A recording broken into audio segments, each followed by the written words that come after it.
Past few days, I had been tagging along with a matchmaking group. My intention? To enjoy the free food and drinks at the events while blending into the lively atmosphere. Honestly, I wasn't there to find love, but rather to amuse myself by observing the dating habits of modern bachelors and bachelorettes. The group wasn't just young singles. Among the members were a handful of elderly women eagerly seeking matches for their children. One day, one of these aunties dropped a bombshell that sent the group into a frenzy. She casually announced, "I own 53 rental properties, 3 villas, and 5 adorable cats. All of this, plus additional assets, will be inherited by my only son. On top of that, I'm prepared to give my future daughter-in-law a monthly allowance of $50,000.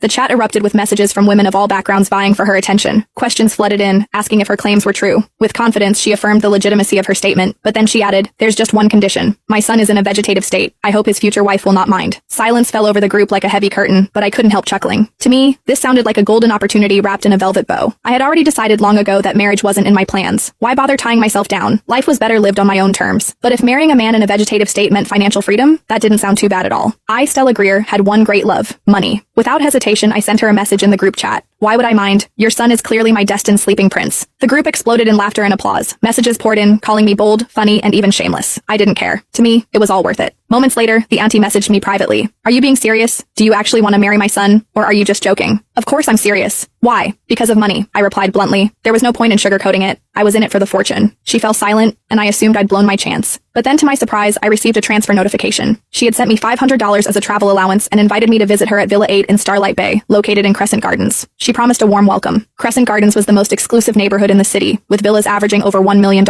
This woman wasn't just rich, she was obscenely wealthy. Grinning, I shamelessly accepted the money and set off immediately. When I arrived at Villa 8, I was greeted by an atmosphere of luxury and grandeur. The villa's exterior was stunning, with meticulously maintained gardens and an air of nobility that made me feel slightly out of place. After straightening my hair and smoothing my clothes, I rang the doorbell. A glamorous woman in her 40s opened the door, her smile radiant. She exuded sophistication, looking no older than her early 30s. Her flawless skin and impeccable fashion sense made me feel like I was meeting a celebrity. "Hello, my name is Stella Greer," I introduced myself, extending a hand. "I'm a graduate of a prestigious Ivy League university, currently preparing for the civil service examination." The woman, Abigail Winslow, shook my hand warmly, her eyes gleaming with approval. "You're young, beautiful, and accomplished." "Wonderful." After exchanging pleasantries, she invited me inside, pouring tea as we sat in the opulent living room. She asked about my background, family, work, and aspirations. My parents divorced when I was young, and neither of them kept in touch. "I've been on my own ever since," I explained. "As for work, I'm a fashion designer with an annual salary of around $100,000. Abigail nodded thoughtfully, her expression unreadable. She didn't press further and soon gestured for me to follow her upstairs. "Are we going to meet my sleeping prince now?" I teased. She smiled. "Yes, my son is also my precious sleeping prince." We climbed to the 3rd floor and entered a bedroom. I wasn't expecting much. I'd already prepared myself for a purely transactional relationship. I didn't need to fall in love. I only needed to secure the deal and fulfill my duties. But the moment I saw him, my breath hitched. There he was, lying peacefully on the bed. His long lashes cast delicate shadows on his cheeks, and his features were so exquisite they seemed sculpted by an artist.